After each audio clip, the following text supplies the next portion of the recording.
Today on Homeworthy, we're touring 3 remarkable small spaces that expertly make the most of every square foot. We start with world traveler Damon Dominique's 420 square foot Paris space, then explore a new Regency-style apartment in Atlanta, and end in a cozy Los Angeles home filled with vintage finds and DIY decor.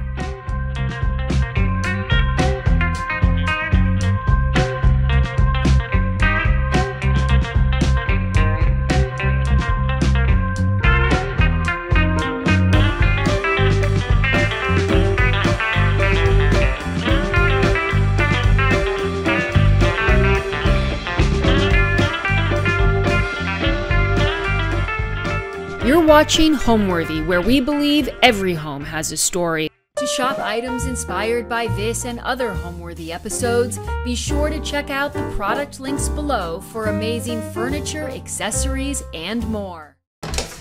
Hello Homeworthy, I'm Damon Dominique. Come on in to my apartment here in Paris.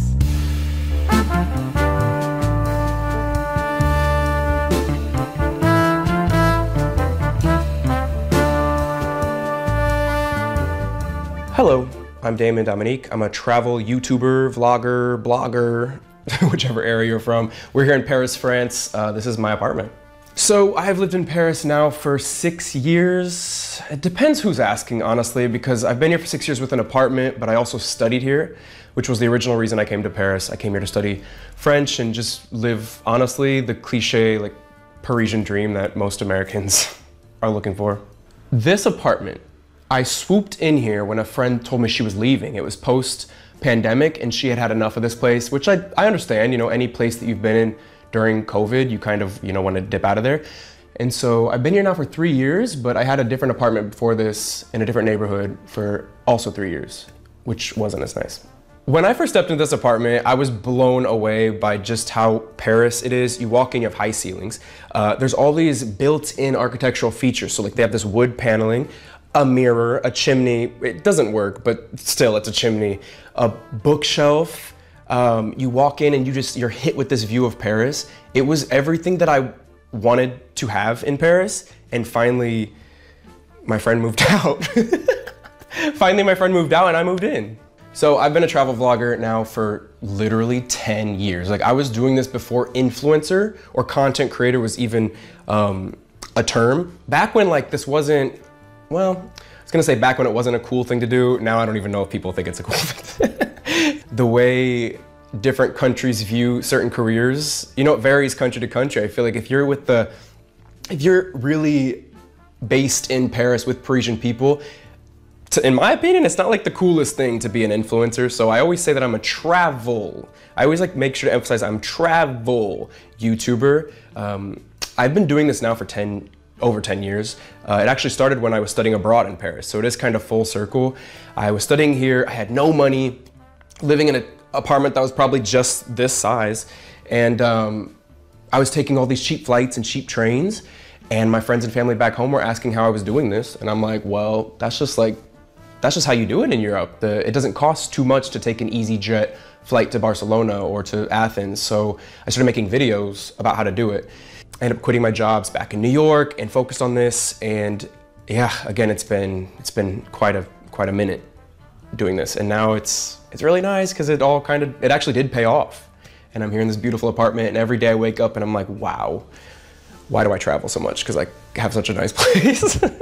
If I were to describe my design style, I would say it's a mix of classic Parisian Haussmann, and really just adding in like an edge of graphic design. So if you look around my apartment, there is a lot of silver, there's a lot of gold, there's a lot of angels and like kings and queens and stuff. So I feel like it is very, yeah, royal mixed with, it's the mixing of the patterns. It's the mixing of patterns. I'm really into that. If you look around, everything is a different pattern and they're all kind of layered and textured on a zebra. Then we have abstract red, but then it's also mixed with, yeah, just like the white and beige, which is very common for Paris. I will say though, I feel like this is an apartment where it's really easy to make it look good because again, the bones are here. This apartment won the genetic lottery.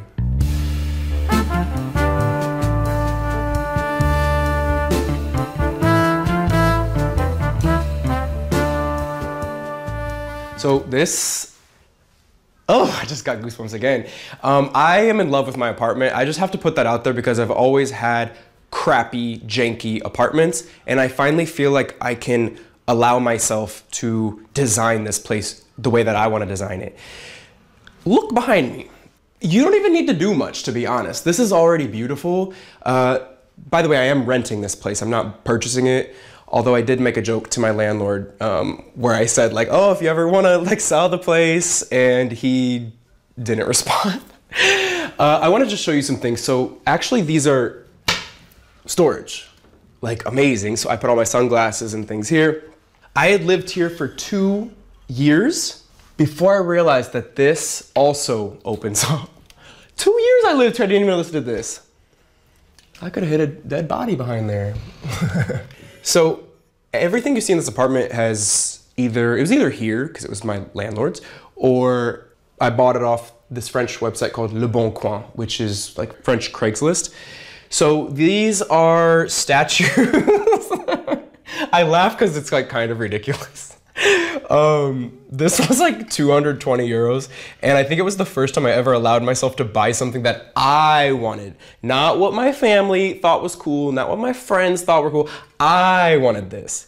And now when people walk in here, they're like, oh, c'est trop beau. Yeah, you gotta listen to your own design taste. This was also from Le Bon Coin. I went to this guy's sculpture studio, and he had all these. He also had one that was a big nose, and I wanted to buy the big nose. He had big ears. He had all these big body parts. That'll be next year's interview. I'll just have a shrine of different body parts in here. So also things like this. This doesn't even work, but I got this at a flea market. The website you need to know is, I think 75-paris.org has all the flea markets in Paris. I bought this, and you know, at the time I was like, oh, I'm gonna get a lampshade, I'm gonna figure it out. And then I was just like, I kind of like it like this. I think it's beautiful. It's like an objet, it's like an object. Moving on, this is my ladder. So, let me do it. So the ladder moves locations about every week. So there is a bed up here. The thing is, most apartments outside of the United States, I would say, they don't do air conditioning. So having your bed up on the mezzanine is hot. So to be real, in summer, I tend to put the bed down here, and I sleep down here because it's cooler. This was here before I got here. Like this table was also here. All these chairs were here. So these aren't things that I can get rid of. I'm renting at the end of the day. This lamp, this floor lamp right here was also here when I got here. So I kind of had to work my style into the already existing style here. This is a book that I found at a flea market. What do you know, another flea market. A flea market, and when I picked it up, I was like, I finally found my style. It's really like learning the rules and then breaking them. And each day, as I'm making my videos, you know, I always like choose a different, I don't know, design to really inspire my own design. But every time I see this, I'm like, okay, what are the correct interior design rules? And then what do I actually want to do?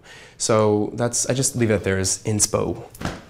This couch, Emmaüs. Emmaüs is one of the Goodwills in France.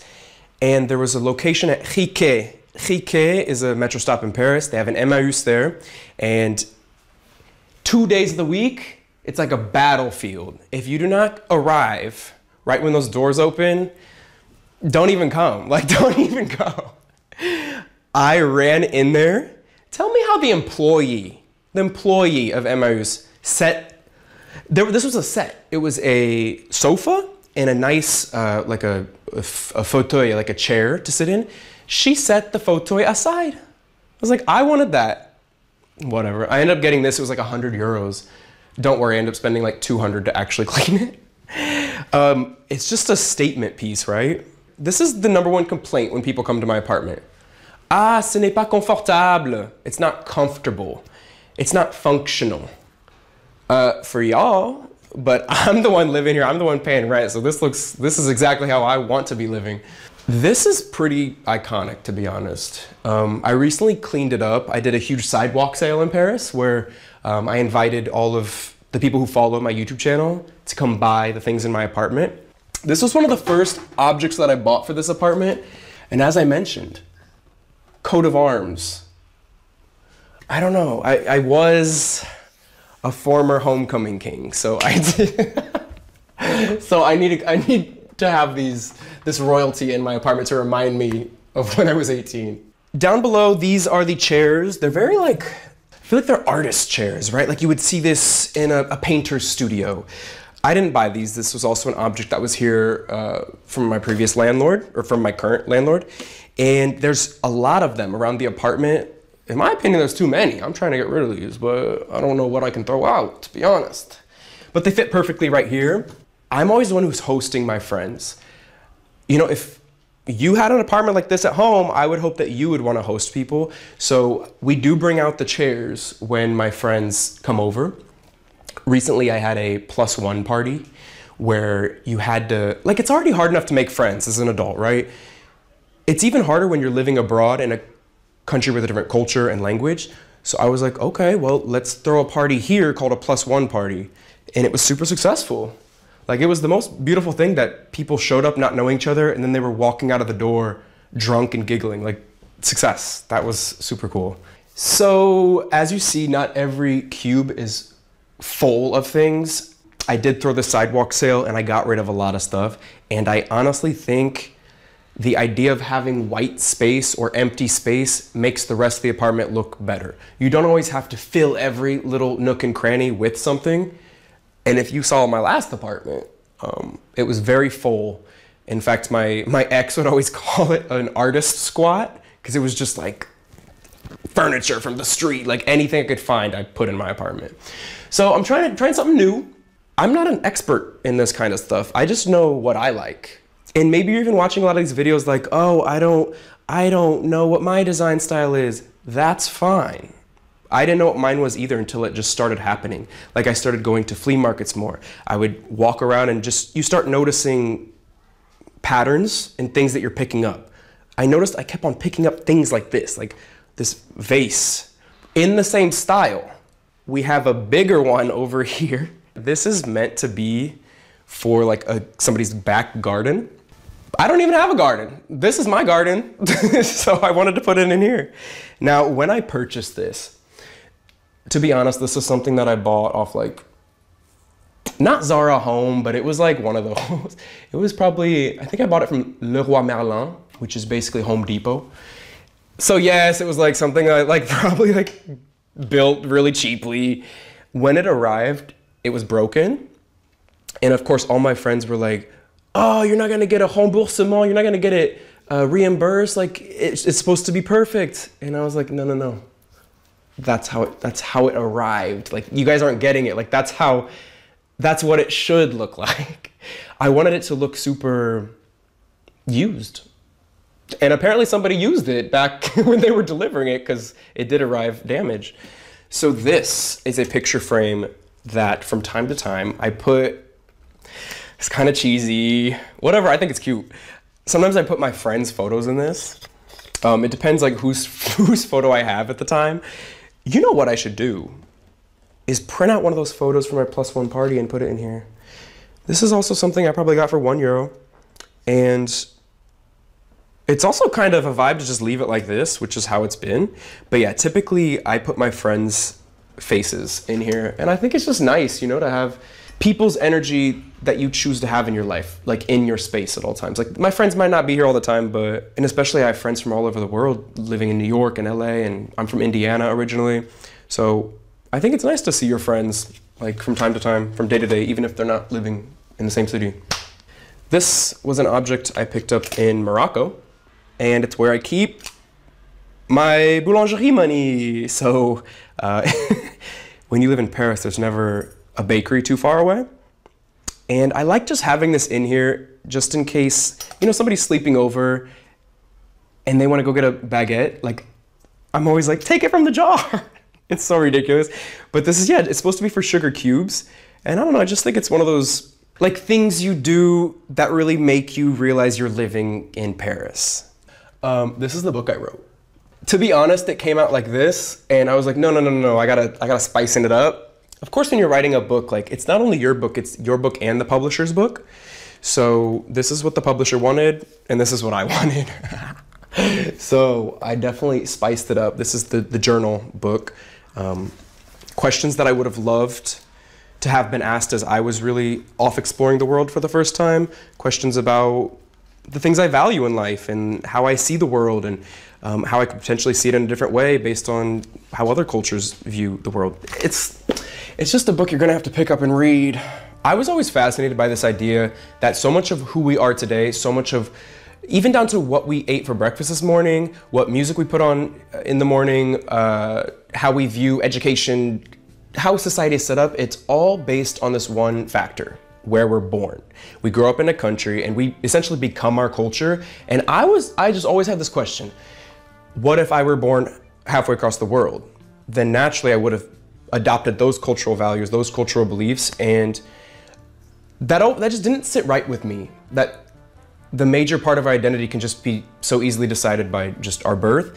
So all this to say, I wrote a book, which is essentially a journal that you can figure out how you've been influenced by your culture without realizing it. This kind of sounds a little scary. It doesn't mean that it's a bad thing. It's more just, this is why I travel today, to get out there, to learn how other countries do things, so that I can reflect on myself and, you know, see who ultimately I want to become, instead of just being that one version of myself that I know, having lived in one country, being surrounded by the same kind of person, in the same kind of culture. That's essentially why I travel. Yes, of course, it's to stay in nice hotels and, I don't know, like sit by the beach from time to time, but ultimately what I want to do and what I try to do on my YouTube channel is show people what real life looks like in other parts of the world, and like you can take those parts with you. Moving on to the other side of the living room, the salon. This was also from Le Bon Coin, so that Craigslist. I think it was 80 euros. The white sofa is what I'm talking about. 80 euros, and then it probably was another 80 to get it here, another 20 to clean it. This is probably my most used object. It came like this, just white, you know, and then I started dressing it up. I went to Ghent, Belgium. Perfect city if you want like a Christmas town. I went there to spend Christmas with a friend, and they have all these like textile shops. And I picked this one up, and I realized that back in the day, the kings and queens, they used, this is supposed to be a tapestry, by the way. So you're supposed to hang this up on the wall. And they said they did this because back in the day, art was too heavy and expensive to constantly move around when you were being like attacked, because you're like living in the castle, you know? So they would put their art in the form of blankets, also to like line the walls so it'd be warmer in winter. Like, interesting, right? So it doesn't actually go on my wall, but it goes here, fits perfectly. This wall, I like it, okay? I like it. But I've been looking at it for 3 years, so I want to change it. Here's my idea. Hear me out. All this goes in the trash. And I get a big, big, big tableau. This is a tableau, like a painting. I want one from floor to ceiling. One. And I want it to be like black and white, I think. But where do you find that? I don't know where you find that kind of stuff besides a flea market. So a lot of these big paintings were from Emmaüs again, but Emmaüs in the suburbs. Emmaüs is the Goodwill. Emmaüs Neuilly-Plaisance, I think is what it's called. It's a huge warehouse with things like couches and lamps. And so I bought these two together. They had probably hundreds of these that you could just go through. Then these other ones, I bought this one because I'm a huge fan of the TV show Friends. And you know, in Monica's apartment, like behind the TV, she has a lot of these Art Nouveau paintings. And so I wanted one. The one above was a painting that I actually painted. Did that in a painting class here in Paris that I found on Groupon. It was 99 euros for 5 classes. And I don't know, I ended up painting that. I thought it was really impressive to go from 0 to actually painting something. So I put her up there. I bought this from a lady in Montmartre. Low-key, the best thing about being on these websites and going to the Goodwills and being out at the warehouses is that you meet really cool people. And so I met this woman in Montmartre who was an artist, went up to her apartment. We had a drink in her apartment, and then she, you know, I bought this and then I walked away with it. And it was really funny because I got on the metro with it, and this thing's pretty big. Like, this is huge. And I just heard like some American tourist on the metro go, "Oh my God, like why would you want such a huge lamp?" And like, meanwhile, I can understand him. But I was like, again, you don't have to buy it if you don't want it. All right, so this mirror was in a trash can. This was in a trash can. It's probably the first year I moved here. I was living in Airbnbs. And I looked outside my window and noticed in the courtyard trash cans that this was just chilling out there. At the time, it was orange. And you know, it kind of had some scratches and things, but I think it looks better this way, actually. I'm not really into super new things. I like when they've been roughed up a little bit, or you know, maybe like paint was spilled on it.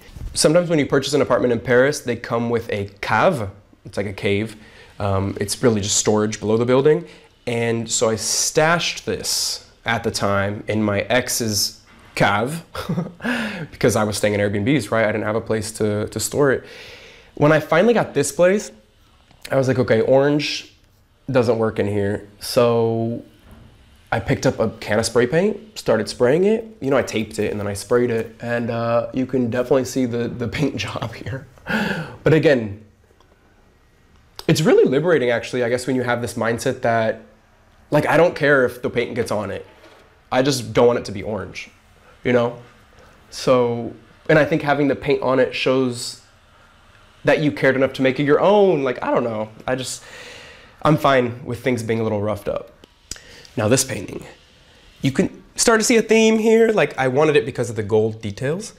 And I go to this person's apartment, and I was not expecting to have a heart-to-heart with the man because he was cleaning out the apartment because his mom had just passed away. And this was one of her paintings in her apartment. And I was like, I'll take it. I'm definitely taking it, and I'll cherish it. And I'm going to put it like front and center in my apartment. And then it was, I don't know, it was just really cute. He was there cleaning out the place, and he's like, let me know if you want anything else. Like, I only wanted this though, to be honest. And so it stays up here on my wall. Now, these curtains are not the correct size, as you can see. They're not the correct size because the other curtains that came with this apartment are floor to ceiling. But I think these are 14-foot ceilings. I'm not too sure because everything's in meters, and even in meters, I don't know. I can't find other curtains the same size, is what I'm trying to say. Or if you do, it's hundreds of dollars, right? And I'm renting. So I found these at some store, BHV maybe, Leroy Merlin, and they probably go to here. All right, when they come to here, it's really noticeable. So I tie them because at least I feel like this isn't so obvious, and I think it kind of fits with the, I don't know, it was intentional, is what I'm trying to say. So this is the perfect place to sit and be a part of the street life. Every day I have my coffee here, I eat here. When my friends over here, they'll be, you know, smoking a cigarette here. When I'm having my parties, this is where everybody stands and has a glass of wine. It's why I'm here. Like, it's why I'm here. When I first moved here, to be real, like, we were coming off of the early 2000s. Like, I studied abroad in 2011. So we were coming off the early 2000s. Like, I think being American was still a very positive thing. Like, it was kind of like we were cool. Like, all the people that were on TV or on the radio or all the movies, it was still like very pro-American culture. And I've really seen how things have changed. I feel like being an American now in Paris, you're seen as like an Emily in Paris, which again, isn't necessarily the most, isn't the best compliment, I guess you could say. Americans in Paris tend to have this stereotype that we're really loud, and we are. Like, I can hear us from my apartment all the time. I don't hear anybody else except Americans. I think our voices just carry naturally. My cultural observation is that in the States, it's a very car-heavy country. We're allowed to be loud in our cars, and we're not really used to taking public transportation. So just naturally, when you're in a city that's built, like the infrastructure made it so that you can take public transportation anywhere, our voices do carry because we're just used to speaking loudly all the time anyway. I have lots of these cultural observations living here. But yeah, I've definitely seen how being an American has gone from something that used to be kind of cool to say to now it's like, that's not the first adjective we have to say about myself. I also always followed up with, I'm American, but I've lived here for like 6 years. So also, like, who am I trying to impress? Whatever, I'm American at the end of the day. I'm American, I've lived here, and that's just the reality. So I rearrange my apartment almost every 2 weeks probably. So this is the new arrangement. So this is where I sit every day. I'm liking this mostly because it is summer in Paris, so I have the breeze, which is necessary. Again, no air conditioning in this country. This doesn't work, but this is absolutely beautiful. This is working for me. I feel like my landlord said it was from the 17 or 1800s. No idea what it is though, but it is beautiful. So let's call my landlord. No, let's go to my kitchen.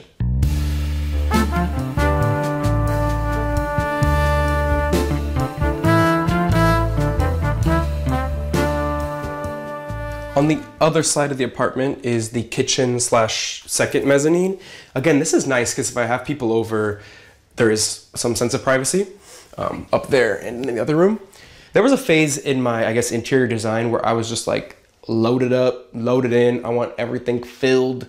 I want appliances everywhere. I want paintings everywhere. I feel like now I'm in a phase where I am removing things.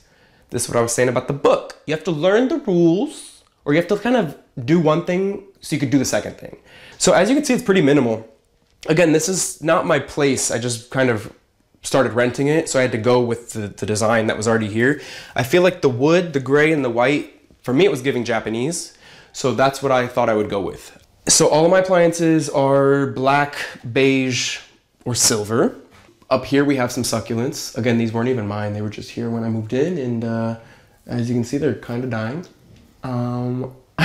There was a moment in my life when I'm like, look, I just travel too much to worry about plants when I'm home. And so I got rid of all of them except these. This, I don't want to be dramatic, but the rice cooker changed the game for me. I eat rice every single day. I know all the differences between all the different rice, short grain, Japanese, sushi rice, Cambodge. There's just, I love all kinds of rice, so I use this every day. For the most part, I'm staying home and cooking because, to be honest, I can throw down now. I can throw down with these meals. My Asian-inspired meals. If I am leaving the apartment, yeah, I'm going to Ice Bento. Ice Bento is my favorite restaurant here in Paris. It's a Japanese restaurant. And again, I'm pretty much ordering the same thing that I'm cooking right here. Rice, tofu, green beans, and a peanut sauce. Oof. I order it probably 2 times a week, either to my apartment or in the restaurant, and they still don't know me. It's hilarious. I am standing on a rug. Unconventional choice to put a rug in the kitchen. Most people are like, oh, aren't you afraid you're gonna get it dirty? Aren't you gonna spill things on it? I'm like, just be careful. Like, just be careful in the kitchen, you won't have that problem. All right, now this is a marble table, which was here when I got here. I mean, right? Like, don't you wish to have an apartment that just comes with a marble table? Beautiful. I don't eat here though. I don't eat here. I actually eat over here. I mean, typically I would open these windows up and then put my food here, and then my friend sits there and we eat and we just, you know, talk and watch everyone go by. One more thing I have to mention about this kitchen is that, you know, these like hand towels down here, my grandma made this from Indiana and she shipped it to me for the holidays, and I'm like, I have to have this on display at all times now. And actually during that +1 party that I was talking about, somebody I think ripped it. And so my friend who was working at Valentino, one of these like haute couture, very Paris jobs, stitched like a high class couture button on here. And now I think it's really cool. It's really representative of like the mixing of both worlds. Like I literally grew up in a trailer park in Indiana, and now I'm here in Paris. And so I feel like it's really, I don't know, it's really representative of life. So going upstairs, this is where I tend to sleep most of the year. It's the mezzanine above the kitchen. Now, as you can imagine, if you just cooked a meal, it's gonna be hot up here. Yeah, I went with a very simple, minimalist vibe up in here. Everything is either white or wood, which again, I feel like is very Japanese. Now, you would think that maybe since my apartment is really like an open layout, it's really just a studio with like a kitchen to the side, that I would want maybe like a nook, a cranny to like cuddle up in. Most of the time, I'm in that big room. Like, in fact, when I look to buy apartments, I almost don't want doors. Like, I want one huge space, which is what that other room provides me. I don't know what that's about. I know that's very unconventional. And so if I can sleep in the other room, I do. I guess to be fair, in summer in Paris, the sun is out till 10:30 p.m. Like, doesn't even set till like 10:15. So if I'm trying to sleep at 8 p.m., then I can, you know, put the curtain thing down and then I can actually sleep up here. Whereas the other room, there's 3-4 windows. There's just like too many windows in this apartment, so it's hard to sleep. The last part of my apartment, honestly, we'll save the last for last because it is the bathroom, which is right here. Very simple bathroom, does the job. What makes a house a home? This is an interesting question to me because I'm somebody who is never home, but I never have the feeling that I'm not home. Like I just went to Brazil for a month. Before that I was in London for a month. Before that I was in Dubai. I never felt like I was that uncomfortable. Of course, I'm staying in other people's homes. So really, I guess what makes a house a home for me? Maybe my real home is just my suitcase and the essentials that I have. Maybe this is all stemming from also the fact that everything in here is from a thrift store. So I'm not super attached to everything. This wall behind me, I'm ready to get rid of her tomorrow. It's been like this for a few years, and I think that's kind of a beautiful thing to not be so attached to your objects. Your objects aren't owning you, that you are still owning your life. I don't know, maybe the better question is how you can make a home anywhere. Don't get me wrong, I love my apartment. I'm not moving. But I don't want to only feel comfortable in my home. You know, I think the reason I think like this is because the reality of my situation in France is that I don't necessarily have the right to be here all the time. I'm on a visa and it's really not up to me if my visa gets renewed or not. So I do have to kind of live with this temporary mindset, which I know if anyone out there has ever moved to a different country or had to go through the visa process, y'all get it. You're constantly living in limbo. And I guess the reason I now feel a little bit better in my place now is because my visa did just get renewed. So it's always in the back of my mind. But yeah, I always have to constantly put myself into question. Like, there could be a possibility that I can't live here anymore, and I gotta be okay with that. So that's where my mindset comes from.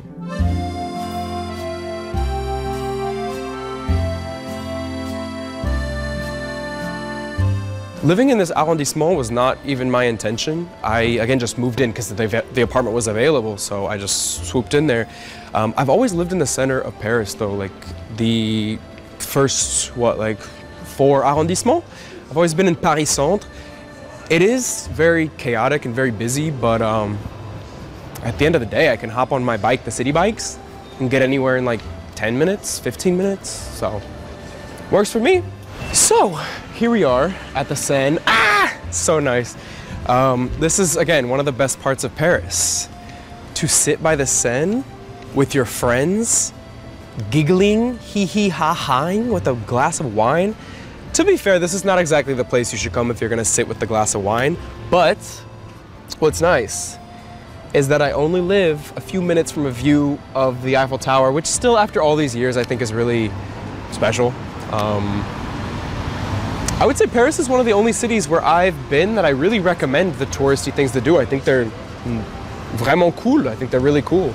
I come here all the time, to be honest, but most of the time I'm down further east along the Seine. There's a bar called Les Notes, and I think it's right at the perfect angle. It's right at like the break of the river where it curves, and you have a view of each side, and it's really nice. So, but that's down there. So if we look to the right, Eiffel Tower. If we work our way over here, behind this building is actually where they're holding my visa hostage. My visa is right over there. I want them to throw it out of the freaking window. This is what they do. Anyone who's been here on a visa, you guys get it.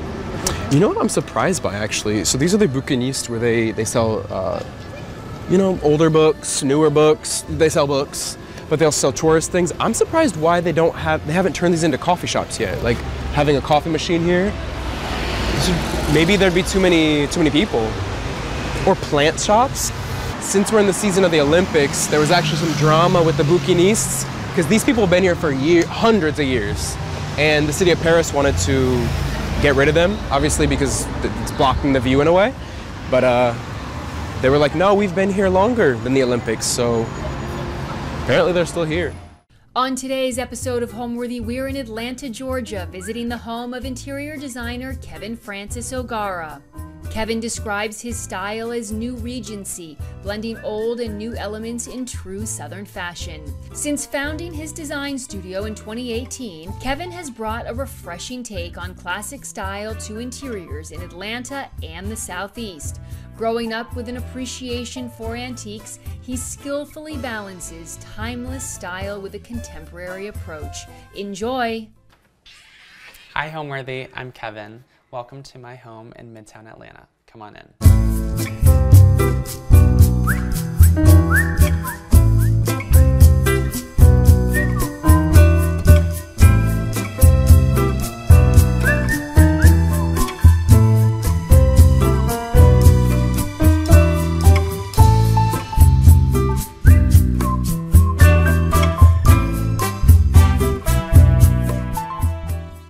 You're watching Homeworthy, where we believe every home has a story. Before today's episode, click the join button below to support all of the storytelling we do on this channel. Our growing community of members help to directly fund more videos so we can capture these extraordinary homes from around the world. So join today to receive early and exclusive access to new Homeworthy videos. Hi, I'm Kevin Francis O'Gara. I'm a creative director at Holland McRae and founder of design studio Kevin Francis Design. I live in Midtown Atlanta in a 2-bedroom apartment right off of Peachtree Street. I call my style New Regency style because it's always been a mix of new and old, but always with a really fresh and updated feel. I grew up around a lot of antiques, and so I really have a deep appreciation for classic proportions, but I love mixing in contemporary elements and having that juxtaposition of new and old, modern and traditional.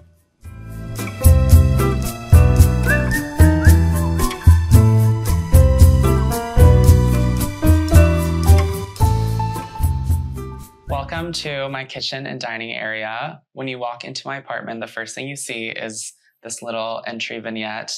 I put this Greek key vase on top of this old column that was actually my grandfather's. So I love seeing this as soon as I walk in. And over here at the island, there's not much you can do in an apartment kitchen, but adding these fabric globes over the existing pendants made the biggest difference in here in terms of just softening the light, making it more ambient and more moody, and making it feel a lot warmer. So I've got these leather bar stools, and I added removable wallpaper to this wall right here to just define this area and make it feel a little bit more special and personalized. My favorite places to find removable wallpaper are Decorator's Best, Temp Paper, Walls Need Love, and Spoonflower. I love this shell mirror so much. It's such a fun piece, and I definitely didn't want to go too coastal. So I like the juxtaposition of this landscape mural wallpaper that's kind of a toile with the mirror. I think it's a fun mix.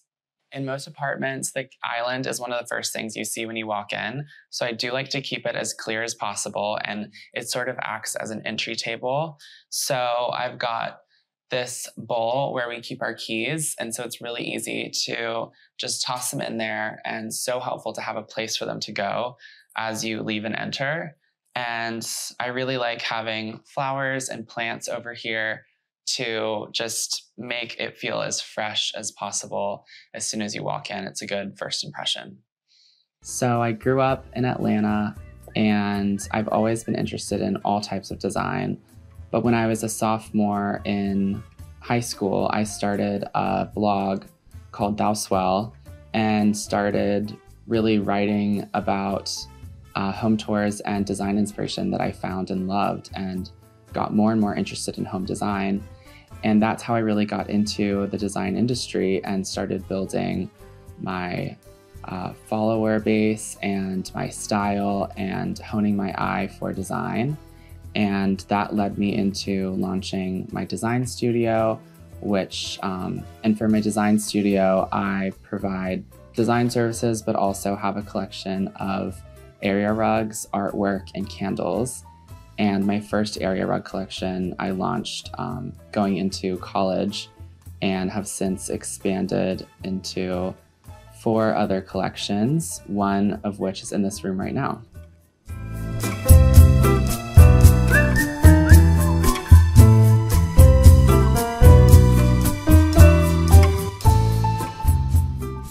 Having a dining area was such a huge plus for this apartment, having room for a table, and I love that I was able to use my mom's dining chairs in here. I grew up with these chairs, and I love the fabric. It's one of my favorite florals, so they're so special to me, and it makes me so happy to see them in here. And I definitely drew a lot of color palette inspiration from these chairs, so they really help to define the rest of the apartment, and they make such a nice moment right here in the middle. I paired these chairs with a more contemporary table with a lighter finish because they are more traditional, and I love that the lighter color just helps brighten this middle area and make it feel airier. Sometimes it's easier for me to have plants in the apartment than fresh flowers because they're a little bit less high maintenance. So I've definitely done a lot of planters with indoor plants to keep things green without having to change out the flowers every week.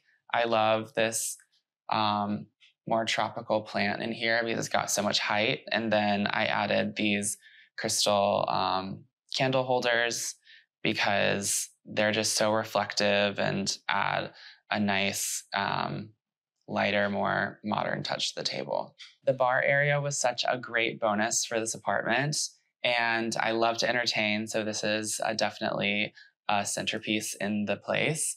But I have got a great big tray here. I'm a big believer in trays. I think they make any surface look way more organized and put together. So when in doubt, put a tray under it. And then I've got a picture of my grandfather and some books on entertaining, some cookbooks, and this is just kind of our entertaining hub. My favorite cocktail is a Hugo Spritz. I love anything with elderflower liqueur, and a Hugo Spritz is just so easy, simple, and has such a sophisticated flavor profile. A Hugo Spritz is elderflower liqueur, Prosecco, or any sparkling wine, and a splash of sparkling water. Now we'll walk over to the living room. So when I looked at apartments, my roommate's my little sister, so we both had our own little lists of things that we wanted, but a big one for me was having easy access to take the dogs out, and being in the middle of Midtown where it's super walkable was important. I also was looking for a really great sized living space that hopefully included a dining area so that I could entertain, because that is like my favorite pastime. Most recently, I had a spring dinner party, and I really love entertaining most in the spring and summer when the weather's warm and the produce is fresh. And I tend to make a that I'm not in the kitchen the whole time.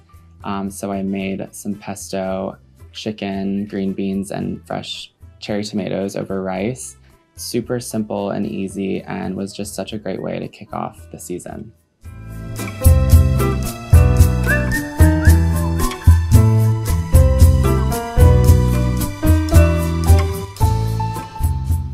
Welcome to the living room with Leopold and Persephone. This is definitely my favorite space in the apartment. I spend the most time in here with my friends. It's full of olive green, lots of different color, pattern, and textures. And this is definitely a great example of how I like to mix different styles together. This piece is one of my favorites. It's the Arctander clam chair. This is a historic Danish design, and it's just such a cozy chair. And I've seen it in so many amazing home tours in Europe, and I'm so excited to have one in my apartment.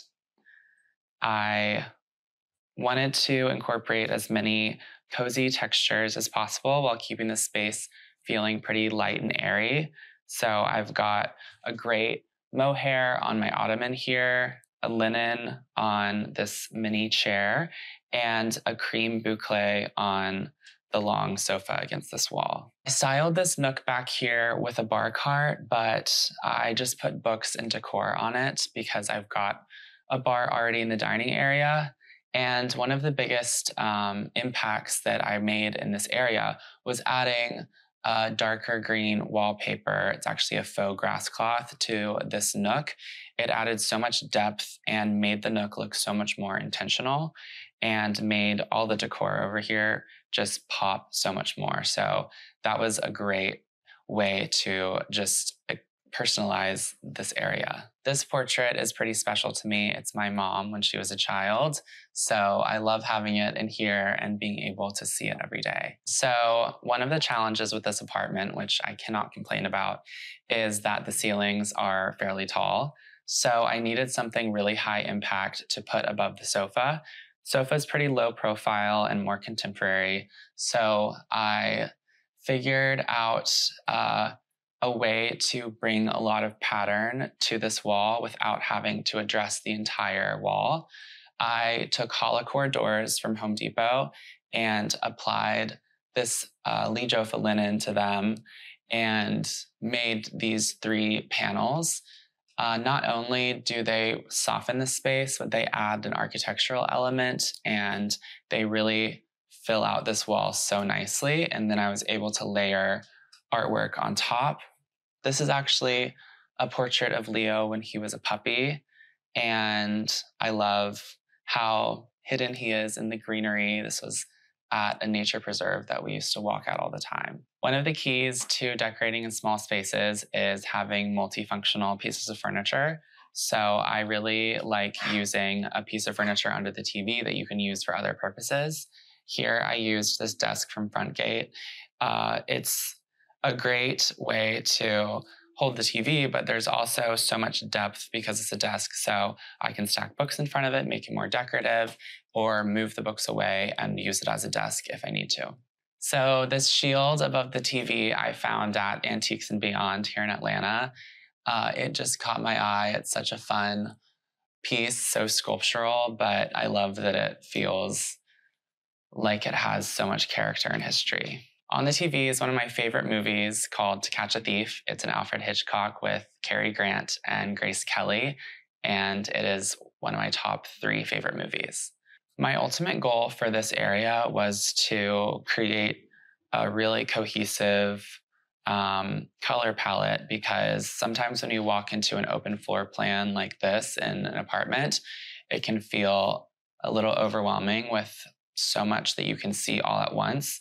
So that's why I really stuck to a primarily green color palette and really tried to make it feel as inviting but calm as possible so that it really pulled you in once you walk in the door. I'm so excited to share this new rug design. This is my latest design for my studio, Kevin Francis Design, and it's a new construction for me as well. So I really designed it with this room in mind, but it's going to come in 4 other colorways. So I'm excited to share that soon. I think one of the keys to making your space feel customized and personalized is really addressing the walls. One of the big challenges in an apartment is you have these really long blank walls, and finding those high impact pieces that are going to define the space and make it feel like you your decor was meant to be there, I think is so key. So definitely using removable wallpaper where you can, having some really larger pieces of art, and often you can do it yourself, which is fun, and you can do it with your friends.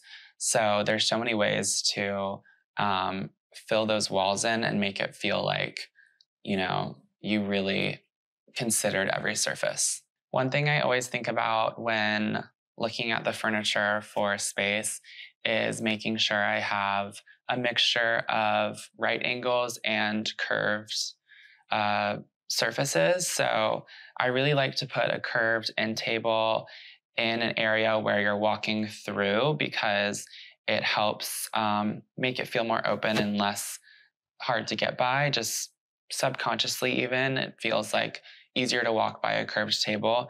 So this is the perfect piece to add here, where it's a little bit tighter, and I'm adding, kind of playing off of the curves on the sofa itself. Next, I'll take you into my bedroom. When it comes to decorating small spaces, and especially rentals, I've had tons of experience. I decked out all of my dorm rooms, and I love finding creative ways to personalize a space. So when it came to this apartment, I knew I wanted to help define each area with removable wallpaper, with the fabric panels that I made for the living room, and definitely with lots of drapery and mirrors and artwork to really help define the architecture and make the space my own.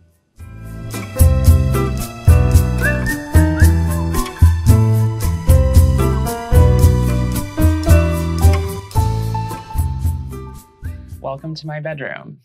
This space is my sanctuary, and it involves some of my favorite elements. I've got one of my original maze rug designs. This was my first collection that I ever made.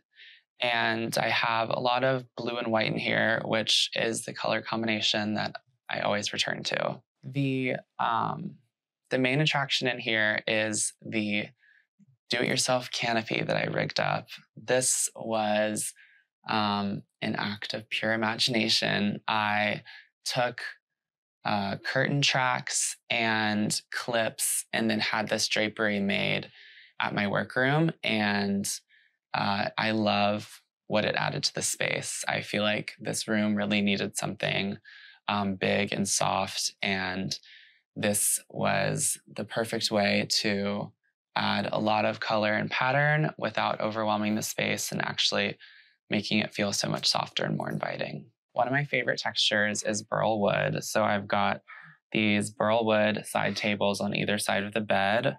And then I really wanted something super tall for my lamps. I think one of the big mistakes that people can make with a king bed is not having big enough lamps, because you're dealing with a super big piece of furniture. So having these 40-inch lamps with these big pleated shades really helps balance the big bed. These plates are from Cherish. I really wanted like a super traditional touch in here, and they have butterflies and flowers on them and just are so pretty and special. So they were the perfect way to accent the wall on either side of my canopy without taking away from that fabric at all. This area is very special to me. I've got a portrait of my grandfather, who I never got to meet, but I would have called him Zeus. He was a doctor. He was a pediatrician here in Atlanta. And I just got it framed with this leaf framing, which I love so much. I added a chrome sconce above it and lots of coffee table books, and then an old dresser from my mom that I grew up with. So this space is functional, but it's really very sentimental as well. So this is actually the same wallpaper that was in my kitchen. I had some leftover, and it just makes such a big difference in a recessed nook like this to add something to the back of it. So I used it again in here, and I love that it's neutral and feels like it could go anywhere. Bedding is one of those things where I feel like I've made it once I've got nice linens on my bed. And these are all from Peacock Alley. So they're incredible. And when it came to bedding in here, my dogs sleep with me. So I wanted to be practical. So I went with a coverlet instead of a duvet cover for ease of washing and maintenance. And then I added this super soft alpaca throw to layer on the bed because I do really believe in having as many layers on the bed as possible. So when we moved out of my childhood home, there are a bunch of these floor plans and landscape designs and renderings that I took with me. And a couple years ago, I got 4 of them framed. And so they're so special to me. And I love having them across from my bed because they're just so significant and such a touch point for me. You may not think to put a regular rug in your bathroom, but a wool rug is actually so durable and one of the best things that you can put as a really large bath mat. So I have one of the rugs from my Iconium collection based on Turkish rug motifs in here. And I just love how it elevates my bathroom and adds a more lived-in look. Now I'd love to take you to my sister's bedroom, so follow me. I think my biggest inspiration is always nature. As much as I push myself to explore other color palettes, I always gravitate back towards blues and greens because I just know I'll never get tired of them, and they're just that constant color in nature as well. But my favorite place to look at home tours is from European shelter magazines and publications like World of Interiors. I think the history and the depth of design that they have there is just unparalleled.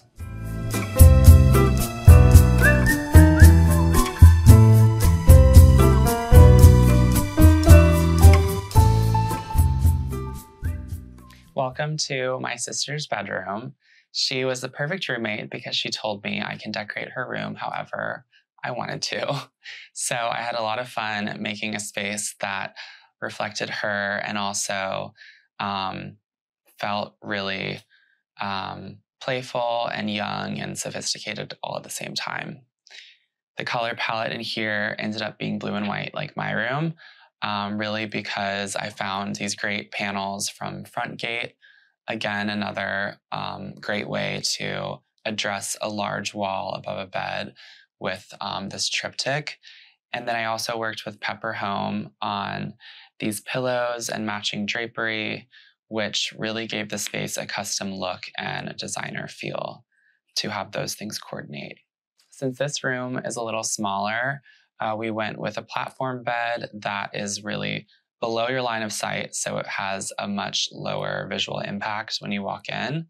And I used these round burl nightstands, which feel more decorative but have hidden storage, so they're very functional. Again, I really like to use larger table lamps on either side of a bed. So got these big glass lamps and then lots of layers of cream and white throughout all the bedding and textiles in this space. Giving a home soul is really making sure that your authentic self is reflected in the decor. One of the most important pieces in my home are pieces that are either from family members or that have a special memory attached to them, or that I found when I was out with my friend. I think as long as you have those touch points, your home is always going to be special and beautiful because it's meaningful. I love how airy and light her room feels, so my cloud rug design was perfect for this space because it feels like you're stepping into the sky. So it's super relaxing in here and really just like a tranquil sanctuary. Home to me is creating a space that is truly uplifting and reflects your present, but also your hopes for the future. Hi, Homeworthy. I'm Lo. Welcome to my apartment in Los Angeles.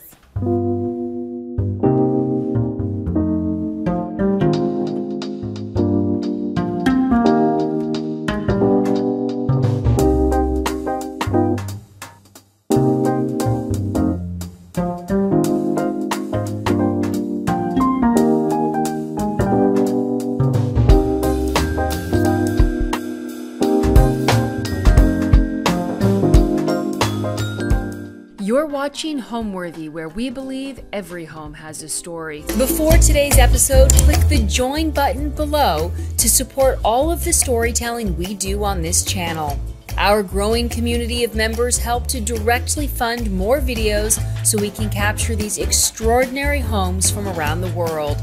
So join today to receive early and exclusive access to new Homeworthy videos. Hi, I'm Lo Sadler. I'm an editor and a content creator, and we're in my home in Los Angeles, California. I've lived in this apartment for almost 5 years now. I found it on Craigslist, actually. I got very lucky. I was leaving an apartment that was horrible. I didn't even end up finishing my lease there. I found this on Craigslist. I ended up qualifying for the apartment maybe a week later, and I immediately started packing my stuff, moved in, and I had unpacked like a week later, I think. When I first came and saw this apartment, I fell in love with the windows. They were really the focal point of the room, and even though the room was a weird yellow brown color, I knew that I could add some paint, or a lot of paint actually. I even painted the windows, but the original character and the details in here were just my favorite thing. They really drew me to the whole apartment. So this is a 1-bedroom, 1-bath. I'm not 100% sure about the square footage, but it's pretty spacious, I think, for a typical 1-bedroom in LA. I've got a really long hallway, a vintage bathroom that has all of the old tile, but it's pretty large for one person and a cat.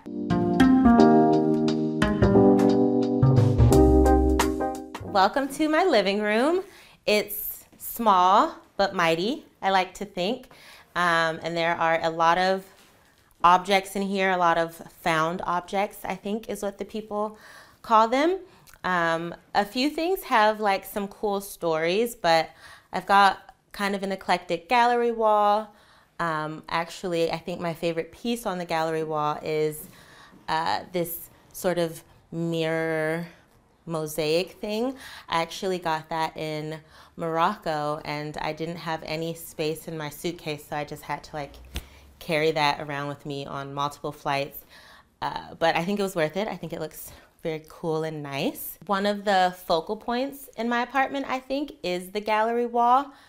I've had it up for a while, but I'm constantly like rearranging the art, bringing in new pieces, bringing in pieces that I've had for a long time. Another thing I like to do with gallery walls is like make them a little dynamic if I can. Like I don't really love to have things that are all the same shape or all the same orientation.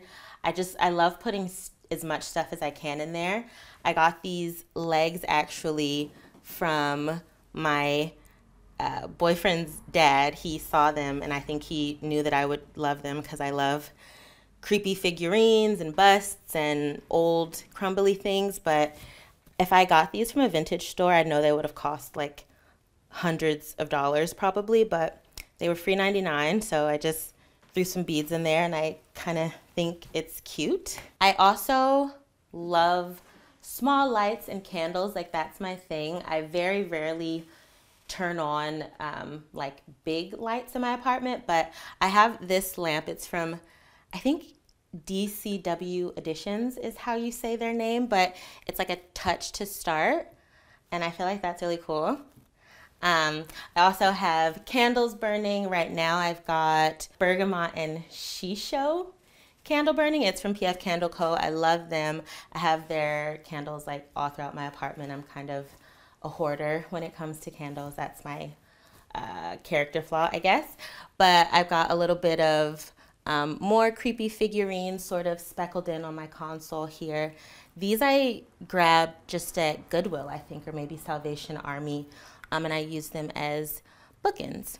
This apartment, when I moved in, it only had one electrical light source, and I switched out their fixture and added a new one, but because it would get dark in here at nighttime, I was like, how can I get some more renter-friendly-ish lighting? So I ended up hanging these two sconces. They're from CB2 actually, and they're real marble, so they're very heavy. Actually, right before you guys got here, one fell off the wall. It literally fell off the wall, and I almost had a breakdown, but we were able to get it back up before you came in.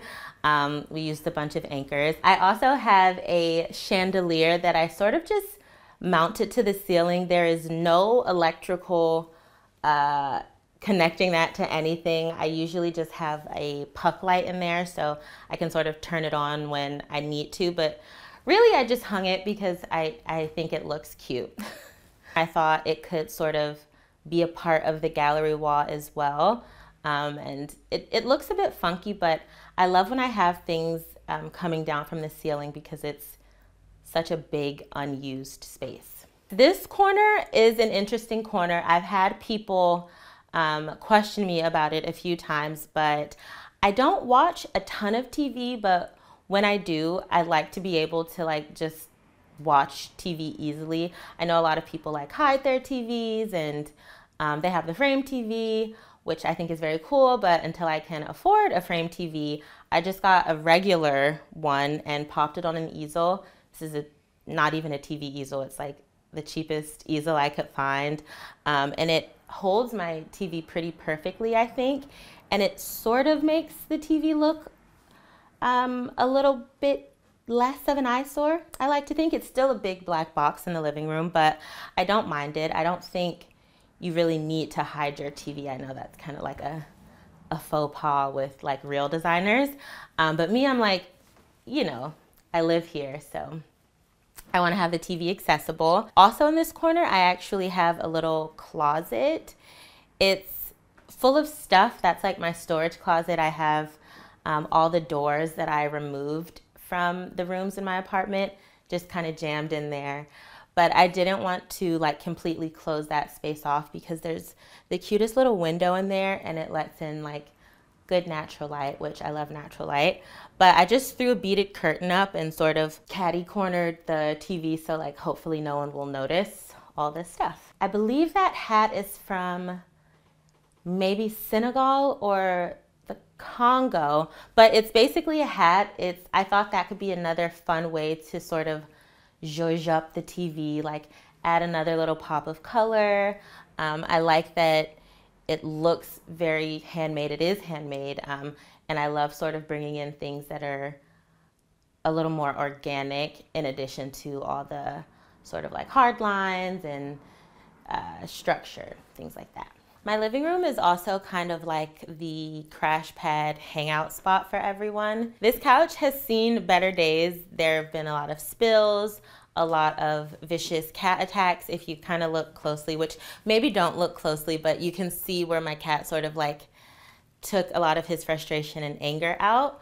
But I do love the shape of this couch. I saved up for a long time to get it because I thought that it was a little bit cooler than the traditional square sectionals. So I really wanted to make sure it was comfortable as well. This one's pretty deep. The cushions are pretty cushiony. So when people come over, like they go to sleep on here, which maybe means my parties aren't that fun, but it's nice. We also have this half pink wall. It was not my intention to have a half pink wall and a half greenish gray wall, but I painted the wall pink probably 2.5 years ago now, and I really loved it. I added this chair rail wall trim in the middle, and it looked really cool, but it always felt a little unfinished to me. So I thought, what else can I do? What else can I do? And I decided to put the chair rail around the entire apartment and paint that. I had always intended to paint the pink white again. I thought it just made more sense and it would look a lot more open and airy, but I kind of fell in love with how the pink looks, at least for now. We also have these shelves that I put up. I put these up literally probably 2-3 weeks ago. I had always wanted to do something in this corner. It had been empty.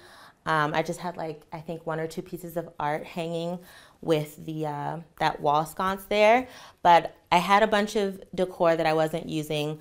Most of this decor is thrifted, even though that vase there, that urn, that's actually from Amazon, which I still can't believe I got that on Amazon. But I love how this corner feels a lot cozier now, a lot more lived in. It also has my, like, that's my statue guy. I nicknamed him Loki. So I don't drive, which is like, I think that's kind of a unheard of thing in LA, but I've never driven. I'm from the East Coast originally. So when I want to get something or pick up like a piece of furniture on Facebook Marketplace, I have to get creative when it comes to getting the items. So that statue was actually in Inglewood, or maybe like really south LA. I knew I wanted it. I knew that I did not want to pay for someone to pick it up for me. I didn't want to like bug my friends to give me a ride. So I took my little push cart, you know, that like the grandmas have when they go and do their laundry. I took my push cart on the bus. I took like 2 buses and walked a mile to get that statue. And it is very heavy, and this little old lady was selling it, so she couldn't help me like lift it, pick it up, nothing. But I put it in my cart. I took it back on my 2 buses home, carried it up like 2 flights of stairs, and I'm never getting rid of that now. Unless someone breaks it, which hopefully that never happens, I'm stuck with him for life. That's just one of my mini statues in here, actually. I've got little figurines and busts everywhere. This one is actually not thrifted. I think it looks kind of vintage, but it's from a Black-owned business that's based here in LA, Effortless Composition. I love the owner, Brittany. She's so sweet, and she like curates and finds the coolest stuff. This is from her. I have some other stuff from her and Effortless Composition as well. One thing that I really love about my living room is like having little things that my family have given me in here, especially since my family is so far away. It's nice to sort of look around and see reminders of them. I have actually down there on the floor a picture of this is where I keep some of my spare linen and tablecloths and things like that, but that is a picture of my grandmother on my mom's side. I never got the chance to meet her, but I love the photo. I think it looks so cool, and it's nice knowing that, you know, she's kind of watching over me occasionally. I usually keep it on the floor, partially because it's hard to hang things sometimes. I just get a little bit lazy, but I thought it added a little something to this sort of console area. These are just from Target. I think a lot of people have the exact same like little console table media center thing. So I just thought putting some art on the floor would make it look a little new, a little fresh. I really do love lamps. I don't know if it's because they are functional or if it's because they're pretty, or maybe it's like a little mix of both, but wherever there's a spare corner or an empty surface, I'm like, can we fit a lamp in there? This is a lantern actually behind my couch. That is an outdoor lantern. It's from Mackenzie Childs. I had my eye on that for a long time, and I was like, I need that. I don't have any outdoor space, but I knew I wanted it. So I just keep a candle in there, and occasionally I'll like have it lit and I'll switch out the scents, but I really like that. It doesn't add much light, but I feel like it's like a fun little thing to look at. I got this lamp from an Instagram reseller, actually. I had been stalking this girl for a little while on Instagram. She like also finds and curates the best stuff. All of her things are vintage, really unique and quirky. She drove all the way from San Diego to drop this off. I love this. This lamp has been all over my apartment, in my bedroom, used to be on the console table over there. I literally moved this lamp and everything around all the time, just because, you know, you get bored with stuff, and it's fun to see how things will look if you put them in a new space, give them a little bit of new life. I'm not really sure about these curtains yet. If you look closely, you can tell that they're a pink gingham. I think if you pull back, they look purely pink, but they're not purely pink. They do have a pattern, and they have these cute little bows at the top. It's very girly, which isn't normally like me, but I've just been embracing pink lately. I'm in my pink era, and I love that they're very feminine, I think. I don't know if I'll keep them. I may go back to just a nice white, off-white linen, but for now, I kind of think they're fun. I think they're really cute for summer. Funny story about these curtains, I actually got them from the kids section. Sometimes I feel like the adult decor is like a little boring, it lacks color. So whenever I want something like fun and different, I literally shop the kids section at like every decor store, Pottery Barn, Crate and Barrel. If there's a kids section, I'm in there. That's where these are from. And then I have this bench. It's sort of a leftover from my boho days. I used to really like boho decor, rattan, everything. I don't so much love that now, but I couldn't get rid of this bench. I got it for a really good price actually, and now when people come over, it gives me like a little bit of extra seating, and when I'm here alone, I can pop some of my favorite books on top. And I'm actually maybe one of the only people I know who reads my coffee table books, or at least I look through them all. So I have a few that I really love. This is a photography book. It's called Black is Beautiful, and a lot of the images in here are just really pretty. I think it's nice for people to flip through them when they come over if they want. And yeah, I've got actually Kelly Wearstler's interior design book. I love her. Everything she does is like so good. So my boyfriend actually got me that as a birthday gift one year. And then he took me to Kelly Wearstler's hotel that she designed in Santa Monica. So it was a really good birthday that year. I started sharing my apartment on the internet pretty much when I moved in here. I had really loved decor and thrifting and vintage everything even before I moved in. Probably since college, I would like go thrifting and find weird bird cages and bring them back to my dorm. But I really feel like I got the chance to explore a bit more with this apartment. It was the first apartment that I like really fell in love with the bones. This apartment has crown molding that's original, original wood floors. I feel like I really got lucky here, so it was easy to start really decorating how I wanted. And I think that I had just been following so many people that I look up to, so many designers on social media for years now, and I was like, you know what, like maybe I can do it. So my personal style, that's a tricky question. I think I'm still sort of in flux deciding what the word is for my apartment. I definitely love things with a little bit of Parisian flair. I like old things. So I'd say maybe I've got a little bit of eclectic, Parisian, just maximalist core going on in here. And anything with like patterns, I really love that. I really love adding texture. I love layers. Because I just love stuff so much, I'm always trying to figure out how can I get more of it in my apartment without making my apartment look like a hoarder's den kind of thing. But I recently just got patterned curtains. They're gingham and pink, which is a little bit much, but I thought it would work possibly. I love a good floral print. I love stripes. I love plaid. I think the tricky thing is trying to figure out how to get everything to work together. So I usually stick to a more muted color palette everywhere else, like the walls, but I don't know what came over me. I decided to leave the top of one of my walls pink and paint the bottom like a soft greenish gray.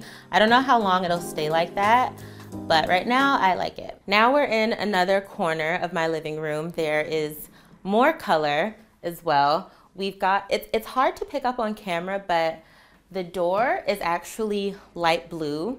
The color is called light blue, actually, from Farrow and Ball, I think. I decided I wanted to paint the door on a whim. So I first painted it white probably 4 years ago. Recently, I just was like, I need more brightness in here, more color, and I didn't realize that the black was sort of making this whole corner of the living room feel a little bit darker. So I painted this light blue.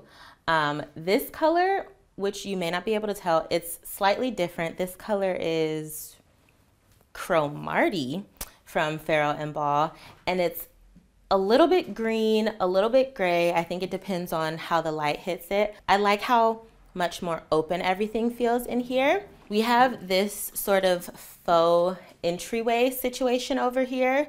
This was another thing that I sort of put up the first week I moved in. Actually, I was like, I need to have some shelves, and I didn't know how to do floating shelves properly, so I just got brackets from Home Depot, spray painted them, spray painted the cheapest like wood board I could get from Home Depot as well.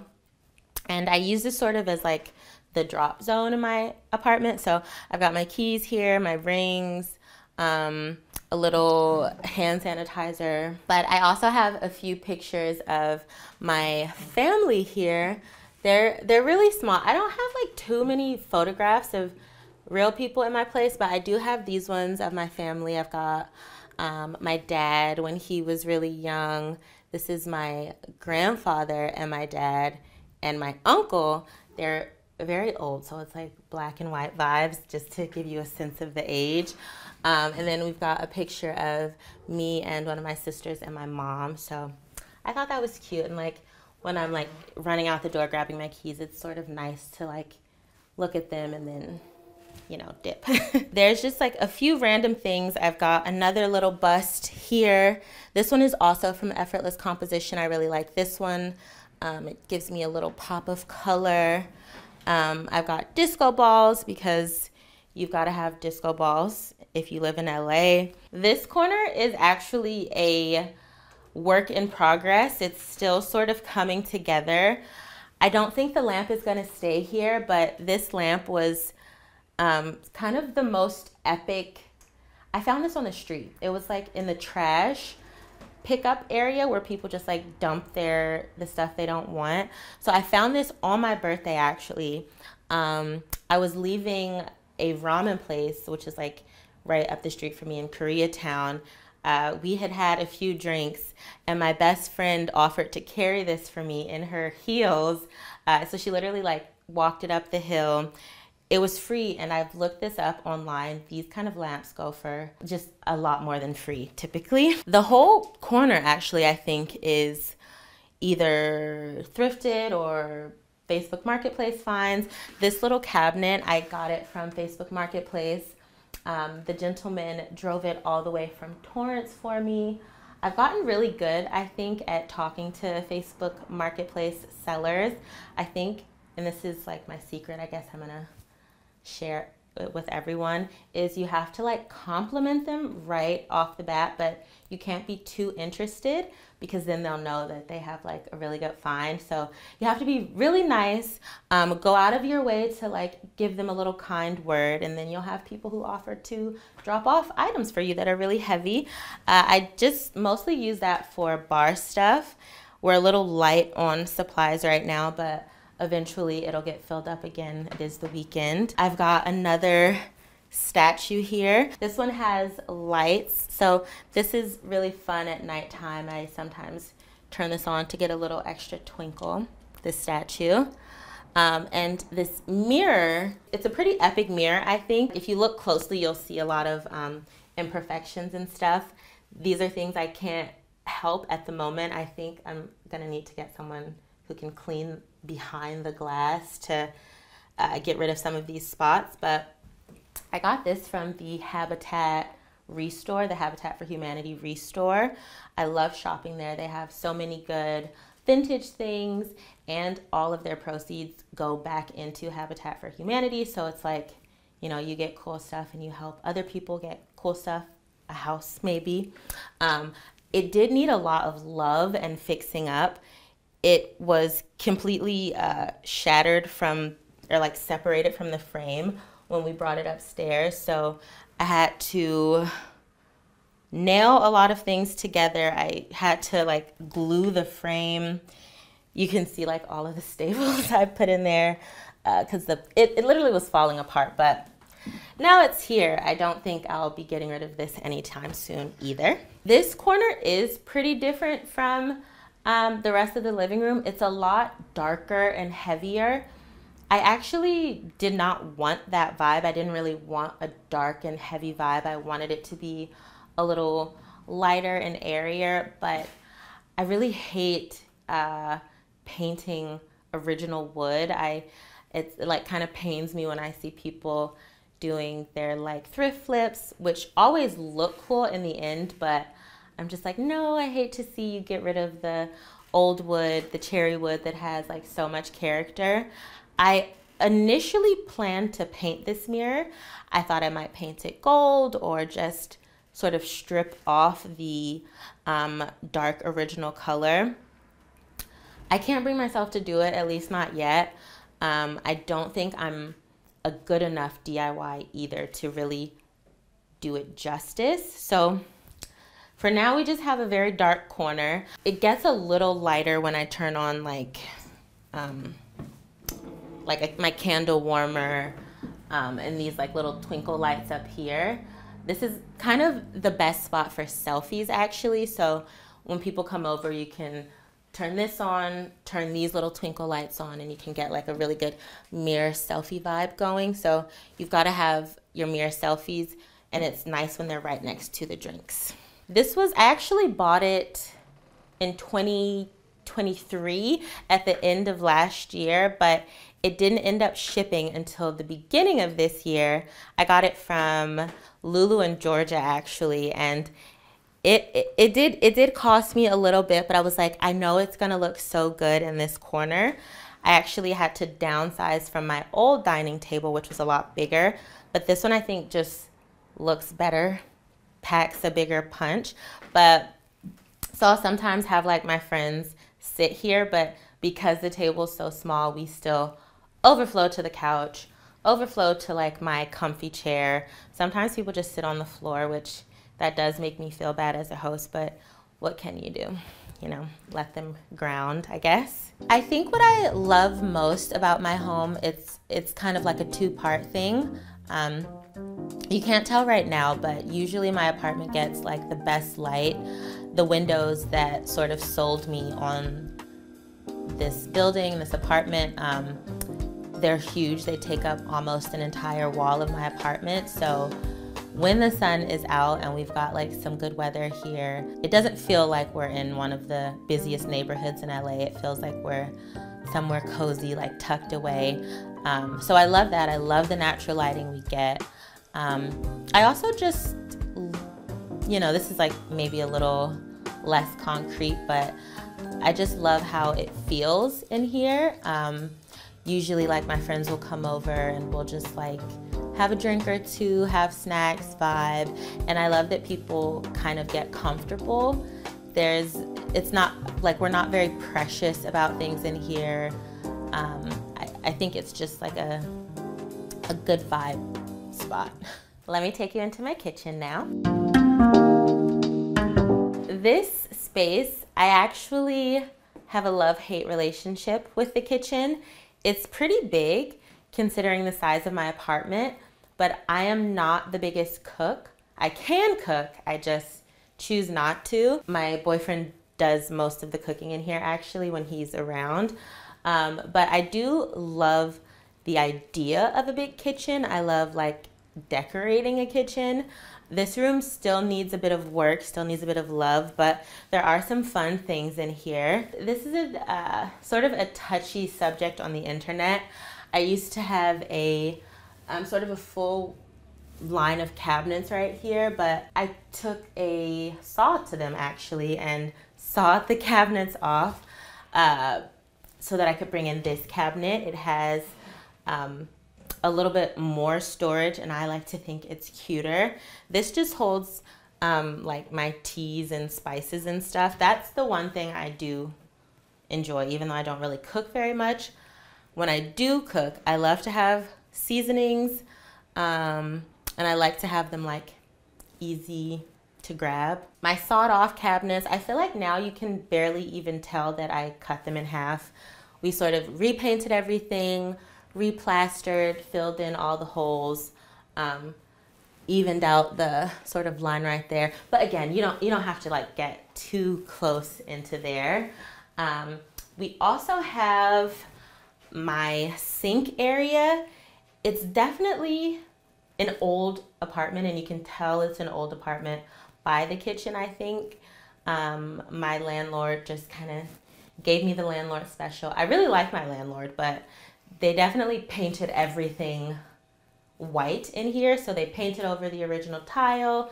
They painted over like the cabinet door hinges, literally everything. So I've been doing some things piece by piece. Like I painted the cabinets dark green. This is a green from Clara Paint, actually.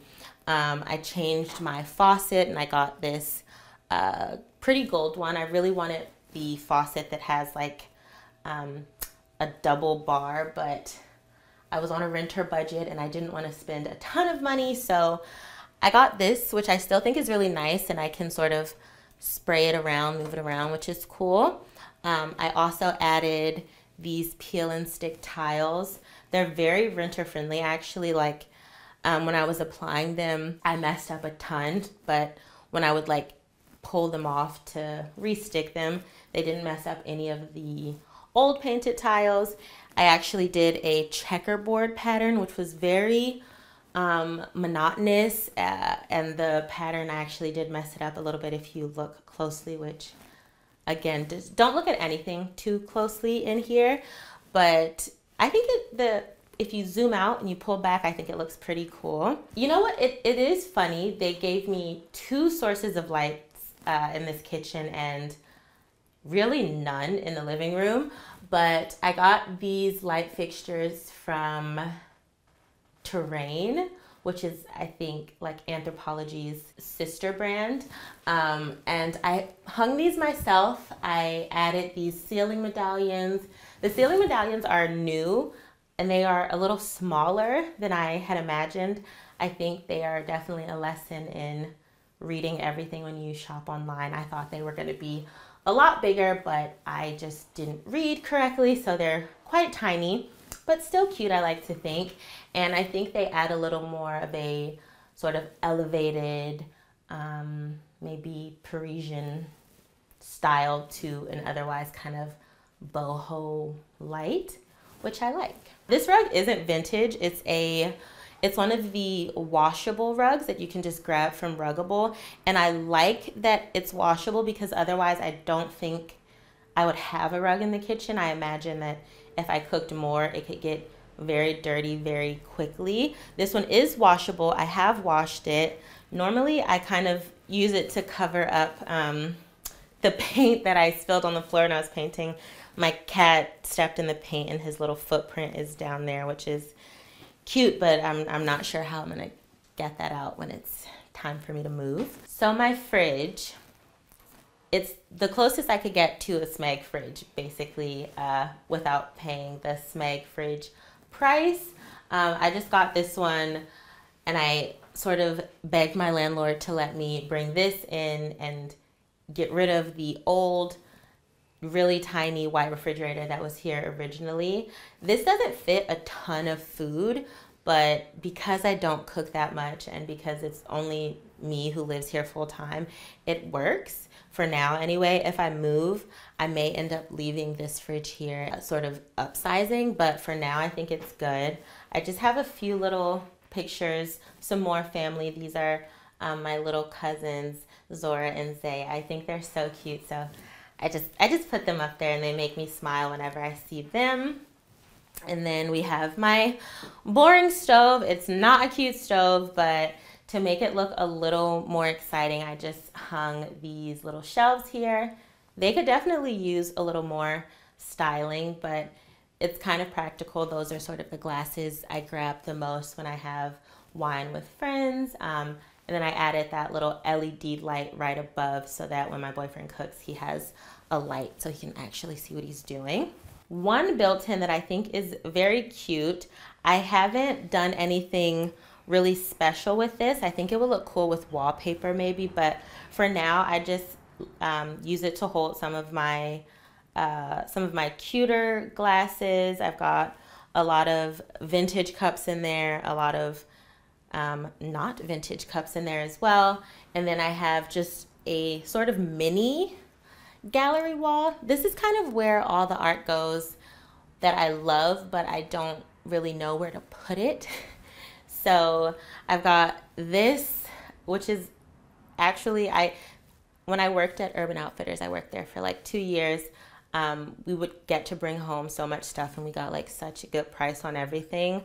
This really wasn't anything for sale, but I thought it was fun, and it's the only word art that I like, just because it says try me.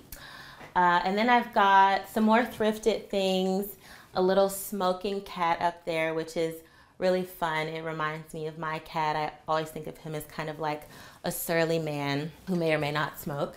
Got another lady smoking, which is sensing a theme here. I don't smoke, actually. This was a Facebook Marketplace find that I got a little while back, probably like two years ago.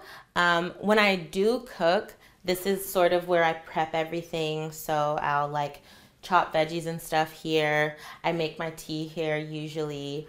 It's nice because I can sort of like stare out the window at all of my neighbors and see what they're getting into. And sometimes my cat will jump up there. I know it's a little gross when cats get on the counters, but in this house, that's what we do, I guess. But I do clean before I, use this area for food. They're not the most special things, but I do, whenever I can, I do like to switch the switch plate covers and outlet covers in my apartment. I think it makes things look a little more intentional, especially if you have like those old covers that your landlord just painted over a bunch of times. So I just switched mine out for these gold ones that look a little more interesting. I actually am a pretty big DIY girly, a little bit less now. I've found that the more time I have, the more able I am to DIY things. But I sort of got my start doing carpentry, doing various projects. Like I built a really cool chair a couple years ago that was really fun. Now I don't do anything nearly as complex. I'm just like adding legs to an IKEA dresser, that kind of thing. I think first and foremost, when you're decorating an apartment or a house, if you're lucky enough to have a house, I think it's really important to know what you like. I feel like now, especially with social media, we can see what really big, cool interior designers are doing. And I feel like it's easy to feel a little bit of pressure to do what they're doing and do what everyone is doing. It's like universally good, but I think if you have a good understanding of what it is that you actually like, even if that's the trendy stuff, I think you should do it. I found that, people who kind of take themselves and their home decor, their style very seriously, sometimes they may not like it as much as if they just sort of had a little bit of fun with their style, with their decor, if they paid attention to the things that they like that like catches their eye. So my biggest thing I think would be to just go with what you like, figure out what you like, and just lean in heavily to that. And now I'm gonna show you guys my bedroom. We're gonna walk through a little hallway to get there. It's not the most interesting hallway, but I've done a few things in there. Before we get to my bedroom, we have my little hallway. It's not super special, but I do have a lot of mirrors in this hallway. I have a lot of mirrors in my apartment overall, actually, because you gotta do a good mirror check at all times. So I've got a mirror here. I use this for putting my contacts in. A mirror here that I use when I want a little more of a full body shot. There's a mirror here. Like there are a lot of mirrors. Okay, and this is my bedroom. This is my bedroom. I like to think of it as sort of the pink cave of my apartment. I really leaned in with the pink here. We've got 3 pink walls and then a pink wall mural on the back wall. It's a lot, and it did take me a little bit of time to get used to the color and to decide that I actually love the color. But now that it's been up for a while, I've had it painted, I think, maybe like 6 months or so. I really do love it now. I have another gallery wall in here. I love gallery walls and I love art, I guess. This is also sort of a new addition. I have some things that are vintage. A lot of these prints are actually new, but they look vintage, which I think is really cool. This is one of my favorite prints. It's just like a reproduction of a Josephine Baker painting, but I think it looks really cool. I don't really love traditional plants. I like clippings. I like flowers a lot, but you won't find too many actual potted plants in my apartment. I think just the mix of having to take care of them as well as having to deal with bugs, it's just not really my favorite thing. But I do love greenery, the look of it. So this actually is faux. You can probably tell it's faux, but I still think it looks nice. I've got some dried florals here. I think they just really sort of break up all of the pink actually. And then I do have some live clippings. Those don't require any dirt, so I'm okay with those. I consider them to be more like flowers than plants actually. My bed it's definitely haphazardly made. I was making it up when you guys got here. But the one thing I do like is to add pattern to my bed whenever I can. I know it's a little bit much for some people having stripes and florals and pink walls, but I kind of think it really adds to the cozy factor. Whenever I can, I go for linen bedding. So I love that linen bedding is getting more fun now. So this is striped and it's colored, but it still feels really good. This is from Pig Linen Bed, actually. I love their linen. And then I have just this little fan. I got that fan back when I was still working at Urban Outfitters, actually. So I've had this fan for maybe 5 or 6 years, something crazy like that. It's been in almost all of my LA apartments. I don't know that it technically works in here, but I like it a lot, so it's gonna stay there at least for the time being. I added some sconces on either side of my bed. I wanted to do something to get more lighting in here, and I thought that would be like a fun way to do it, so I just have these little hand hooks holding up the lights. This light has been the bane of my existence for so long. Because this apartment is so old, I think it's from like the 1920s or the 1930s, the electrical is it's very shady, to be honest. So I've had this light and the electricity go out at least 3 or 4 times. And every time the power goes out, the entire light fixture goes out as well. So I've had a boob light in here. I've had a really nice vintage chandelier. I've had no light actually for like a year and a half. Nothing at all was up there. This is my newest thing. I'm really hoping this one doesn't go out because I love it. It's from Mitzi actually, and we added the ceiling medallion just to make it look a little more finished. This side of my room it's sort of a hodgepodge of things that I like. So I've got like 3 different dressers in here. They're all very dark wood, but they kind of remind me of like Beauty and the Beast a little bit, this dresser especially. So this one was another Facebook Marketplace find. I could not pack this up on the bus, so we had to rent a U-Haul to get this one, but I do think it was worth it. It gives me like a ton more storage, and I just keep like a lot of my extra bedding in here. My cat is a hairless cat, so I keep all of his sweaters in here so that when it gets cold, he has a place where I can easily grab his clothes from. The curtains were another mini sort of DIY project. The walls in here are kind of funky. They're sloped, like they go into this cave-like shape. So I was trying to think of how I could get curtains up without having them be super short and low to the ground. So I thought, well, maybe I can hang them from the ceiling.